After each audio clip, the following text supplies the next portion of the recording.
The Call and the Arrival, Part 2.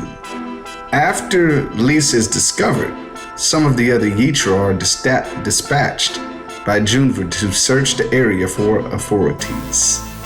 Shivaver and Monaver find a van that is parked. The van does not seem to match anything in the area.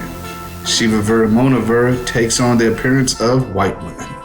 Shivaver knocks on the window to ask for directions and smiles unusually hard. Jimbo, the driver, opens the door to look at the impressive bodies of Shiva and Mona. Shiva and Mona are both exquisite to the eye. Their bodies are long and tall and voluptuous. They were wearing sleek dresses that exposed the brilliance of their physique.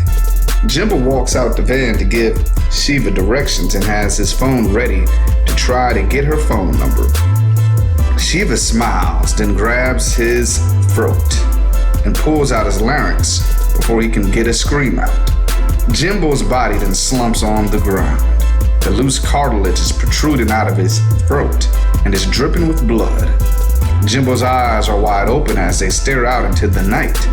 Mona grabs at Jimbo's pockets and rips the keys out of his pants.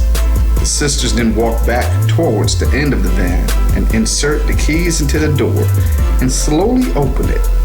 Trevor and his three comrades are mesmerized at the sight of them. It is as if they are in some weird dream. Trevor attempts to remain professional. I'm sorry, ladies. We are currently checking the network in this area. We heard there were issues with the wireless, so we decided to do a field test.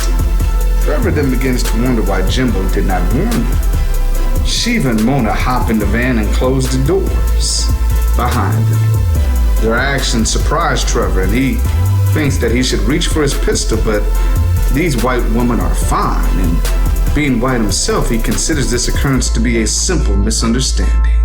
Shiva and Mona undress, exposing their bare breast, making the white men lose all mental faculty and semblance of common sense. Shivaver and Monaver smiles at each other, acknowledging that their research is garnering great results. Their research regarding males leads to precise specifications. Regarding attractive traits for black men, they found that they prefer full-shaped round asses. For white men, the research suggests that the men prefer skinny white women with large breasts.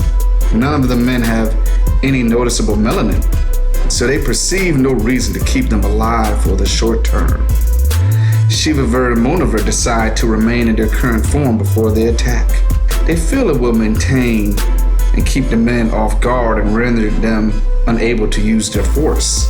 The men scream as Shivaver and Monaver grab at the men and rip their limbs off. The men try to scream, but the screams are short-lived and to no avail. The men have been torn apart like flies in a spider's web. Their bloody torsos lay flat in the van with the spaghetti-looking intestines leaking out, and their other body parts are scattered throughout the van. No bullets are shot, and the force the cops can muster against them is weak at best. Shivaver and Monaver knows that the cops' conditioning will force them to protect them in their current form. There is no instinct or training in any of the police's mind that suggests they will ever have to be violent to anyone that looks like Shivaver and Monaver's appearance. Research has shown Shiva and Monaver that for humans to attack freely other humans, it is necessary to have to condition that it is appropriate and necessary to do so. Shiva and Mona concluded from their research that humans could be very peaceful if they were programmed to do so, and that humans could be programmed to be aggressive to certain groups, including their groups. Shivaver and Monaver have learned which groups to be in if they wanted to be treated as victims, intelligent, influential, charming, and how to blend into the color diagram of the white supremacist world. This world is easy to manipulate based on color, and the Yitras intend to use the construct to the best of their advantages. Shiva tells Mona they could take care of the car in 3 to 4 hours. Shiva and Mona are addicted to the melanin and are currently in bad need of their dosage. They head back to the party with the need to quench their thirst for melanin. Julius is riding behind the basketball player's entourage and notices the two exotic-looking women getting out of the van. Julius has seen this van in investigations before. He knows the van because of the investigations Lisa would be involved in for her vice unit. Julius's mind starts wondering and worrying about Lisa. Julius hopes and prays that Lisa is not in the residence that the basketball player and groupies he has been following. After the basketball player went into the house, Julius makes a loop around the block as not to start suspicion. Julius then parks a couple of yards away from the van. Julius notices blood on the pavement next to the van. His heart starts racing, unsure of what to expect. He then knocks on the back of the door of the van to get some intel from Trevor. No sounds are coming out of the van. Julius then grabs a crowbar out of his car to pry open the door. He uses the crowbar to tear and rip open the door. After finally getting the door open, Julius sees the worst of what he expects. Julius sees the display of bloody parts and torsos congested in the back of the van. Blood is everywhere. Heads lay separate from the body with eyes staring out their heads, oblivious to the world. Julius grabs the dispatch out of his car and is about to call it in, but then realizes no one is going to believe the entirety of his story, and that they would need to shoot the heads off the women first and then ask questions later. Many officers will die only for their lack of understanding, and if he claims that the two exotic-looking white women ripped and torn cops up limb by limb, people will look at him as being crazy. Julius also knows that Lisa is in grave danger. A rush of emotion comes over Julius that he has never felt before. Numbers and odds were not on his side, nor did he care. He just knows he has to get her out of there at whatever cost. It is time for action. Julius then grabs his sawed-off and stuffs it under his trench coat while walking towards their entrance. Julius sees the guards. In Julius' mind, the guards are outside now, helping to steer the fresh, new black male cattle for slaughter inside the mansion at the very least. At the worst, Lisa is inside and her cover more than likely is blown. Julius concludes that every person in there is treacherous and shall be dealt with appropriately. Larry, Slim's second in command, and the other guards are at the entrance, and they notice the energy that Julius has while walking towards them. Larry can feel that something is wrong. Julius removes his shotgun from his trench coat and shoots a hole right through Jimmy's chest. The sound makes a large boom. The sound pierces through the music. The DJ in the party can hear the sound and keeps the hip-hop music playing, believing security will take care of it. The other guard, Leroy, is in shock as he sees how Larry is spread out on the ground. Before Leroy can come to his senses, Julius uses the shotgun to blow a hole through Leroy's back. The pellets with blood on them explode out of Leroy's chest through the door. Julius then pushes the door open.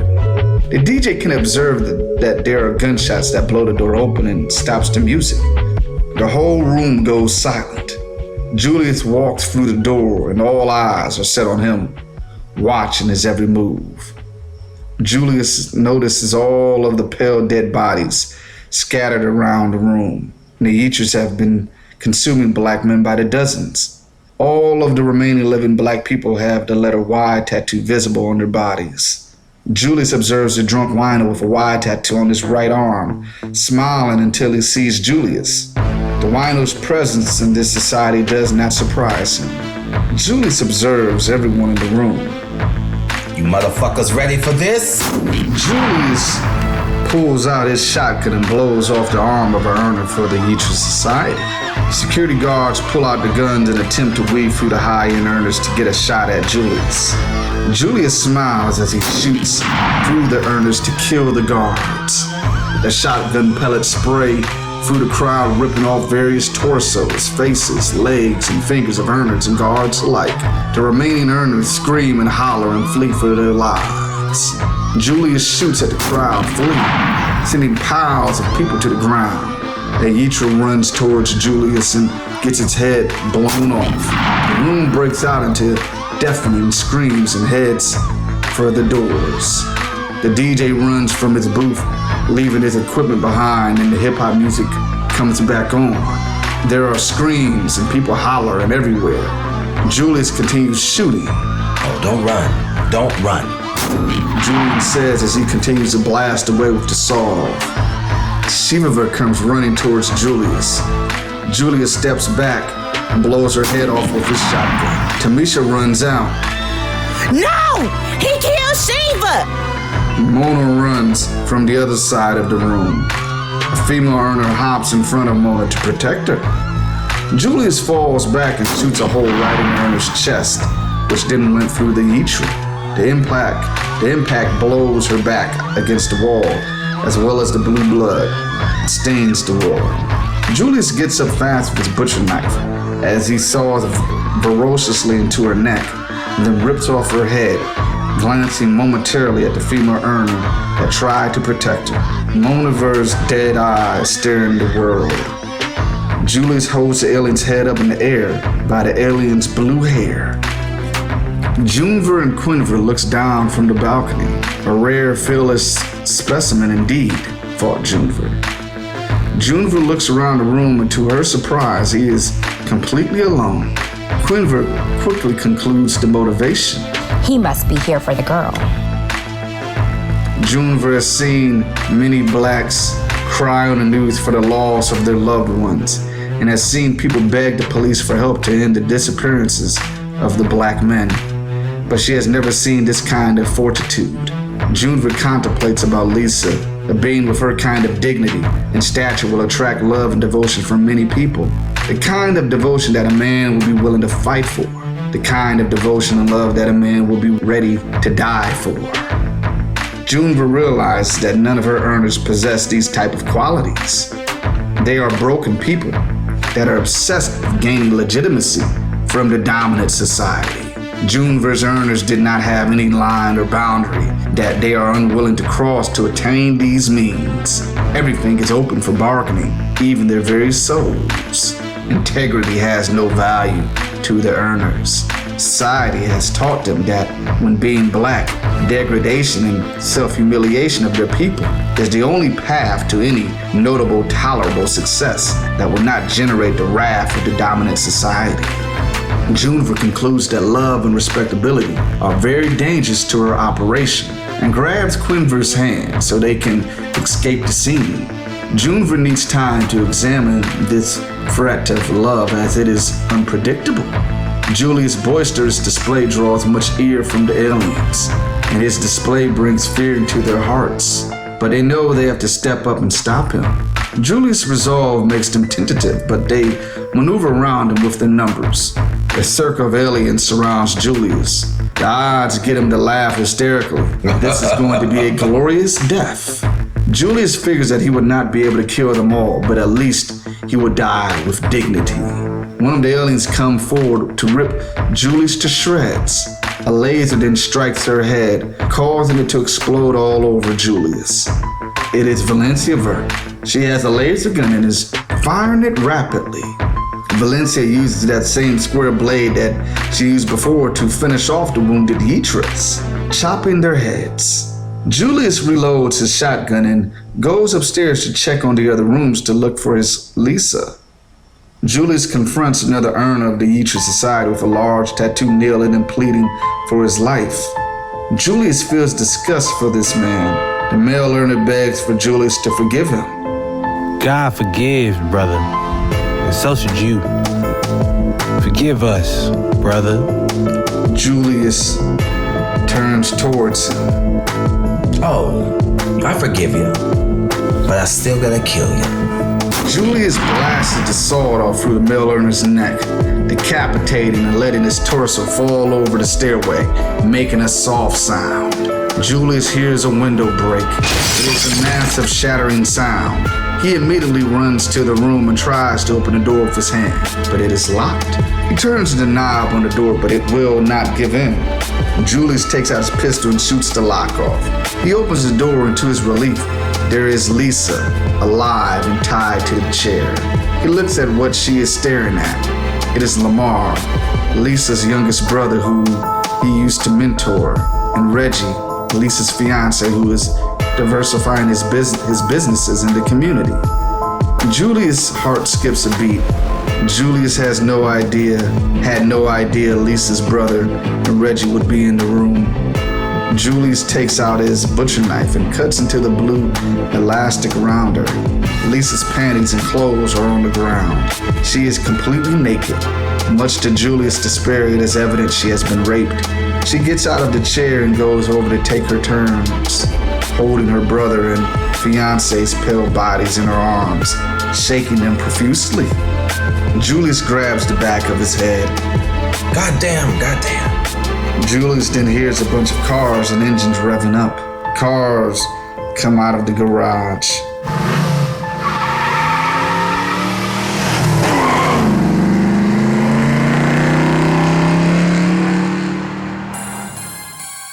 The cars are going fast. Julius makes a pledge in his heart to find all of those responsible. This is his purpose. The top earners are driving themselves and the remaining aliens out of there. Julius thinks about calling this into the station, but this stuff is so far off the grid that there is no telling if anyone will believe him. And judging by the luxury of this place, there are high odds that some bigwigs know about this location. Odds are someone in the neighborhood already called in the shootings anyway. Lisa is now crying next to the bodies of Reggie and Lamar. She touches their pale skin and feels on their pulse. There is nothing there. Julius goes to head downstairs. Lisa follows. Valencia has her laser gun aimed at some of the earners. Most of the earners are either gone or dead, and they have escaped out the door. 5 low-level male and female earners are remaining. Julius tells the woman that if they do not act right, he will make sure that they will lose custody of the kids to the state, and that both the male and females will face long prison sentences. Threats from Julius on systematic punishment has no effect on the earners. Their belief in the Yitra is too high, and they feel that they will be protected in the system. Lisa asks Julius for a pistol so she can check on something. She removes the safety and fires shots into the heads of a male and a female. Julius is in shock. His adrenaline has worn off, and he is finally observing the mayhem and destruction he leveled in the mansion. He just witnessed his younger mentee kill 2 beings in cold blood. Lisa, what are you doing? Lisa looks at the 3 remaining beings. These folks have proven that they're only loyal to themselves and their individual lives. Leverage, such as their kids, has no meaning to their kind. Keep the gun on them and tie them up. I'll be right back. Julius has no problem killing an earner if they try to protect a Yitra, but killing them in cold blood is harder for him to do, even though he deems Lisa's actions as being necessary. Julius wants to call the dispatch for Lisa's siblings, but he has seen too many cases of the completely pale bodies of black men dying. There are no survivors, just death. Lamar is dead and there is no coming back. Julius handcuffs the 3 remaining women together. The 3 women are terrified after seeing Lisa shoot the other 2 in cold blood. The 3 women are praying, asking God to save them. Julius sits down to ponder what is going to happen next. He knew Lisa's family well and was not ready for their grief. Their Aunt Rita raised Lisa and Reggie as teenagers. Rita was given custody of the kids after their parents were killed. Lisa came back with a disintegration remote. Julius sees what is in her hand, but gives a nod for her to continue. Lisa looks at the women. You're gonna tell me everything you know and don't know. If not, I'm gonna disfigure you all and leave you blind for the rest of your lives. And disinterrogate your legs. You can still be around your kids. The other option is you tell me the truth and I kill you. Valencia laughs. Wow, those are really 2 great choices. You gave them no hope at all. Lisa looks at Valencia's stature, then looks at Julius. Is this bitch one of those things? Julius nods his head. She's a legal authority on her planet. She's here on a bounty to kill and reclaim aliens. Lisa gives Valencia a hard look. For traitors, there is no hope, and I will pretend that there is. Lisa then returns her attention to the 3 women. Tell me everything you know. The women do not know the address of where the aliens stay and will be taken, but they can tell Lisa the addresses of all the beauty salons, nail salons, clubs, and lounges they like to frequent. Considering the type of women they are and the cars they have, Lisa figures that this information will be useful. The women begin to beg for their lives, screaming and hollering about the kids' status and how they will change and never participate in such activities ever again. God says to forgive. We are sorry for all we did, but we just needed money to feed our families, says the female earner. Julius wants to intervene and save the girls, but he knows these women have already gone too far. Jail is too good for them. And when these women get their chance to trade in their people again for material gain, they will do it happily. They will just make sure they are more secure. Lisa has always been fiery, and Julius is always a guide for her to discern appropriate decisions of whether she is mixing too much emotion into her actions. This time is different. Lisa is waiting for Julius to intervene and give a counter-argument for why she should pardon the women and mothers of children. To her surprise, Julius says nothing. Julius starts to feel that Lisa is waiting for his approval or a rebuttal. Julius grabs Lisa's shoulder and whispers in her ear. Do what you feel is right and just, says Julius. Lisa nods her head and shoots one of the ladies square in the head. The other two get up to run, and Lisa calmly shoots them down like they are wild dogs. Lisa makes sure the women are dead by giving the other two women headshots at close range. Their blood scatters over the floor. Valencia looks at Lisa's work. Damn. Lisa looks back at her. Animals need to be killed like animals. Lisa goes to the lockers and pulls out large volumes of cocaine that the Yeaters and Earners use for parties and evidence planting. Lisa places the cocaine bags in separate areas of the house and then tries to determine who and what to disintegrate. Lisa looks at the pale bodies and wanted to let all the dead brothers get the funeral they deserve, but their presence will confuse the whole scene. Lisa and Julius decide to disintegrate all the pale bodies except the bodies of their relatives, and Julius disintegrates the sawed-off shotgun. Lisa and Julius drag the relatives' bodies into the back of the car and place them in the trunk. The excuse for all the crazy amounts of bloodshed was going to be because of a drug battle with a drug cartel. Lisa then calls in to report that the cartel has killed her vice unit. Cops come rushing in. Julius informs other officers on the scene that there is an internal battle with a new drug cartel called the Yeezys. Julius and Lisa blame the deaths of the vice unit on the cartel, saying that the cartel ripped their bodies apart as intimidation to the other criminal organizations. All of the events that transpire at the mansion make more sense to the authorities. Julius figures that his fellow officers will be trigger happy and ready to kill the black males and females with wives on their bodies if they find them. The vast amounts of cocaine found will raise the attention of the Livingston crew and other gangs in the area. Also, Julius plans to reveal to the Livingston crew that the male and female earners are responsible for killing their members. Julius likes to be honest and straightforward, but half the truth is the best route to go in this situation. Lisa tells Julius she will follow up with the leads the women give her off the grid. Lisa decides to file an extended leave of absence using the grief of having her vice unit killed as the legitimate excuse. Julius decides to stay in the department so they can have the necessary resources to get these earners. They will have to use the earners to get to the Yeaters. The Yeaters are using the female earners to control the male earners. The female earners has the most access to the Yeaters, therefore is most relevant to stop them.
you.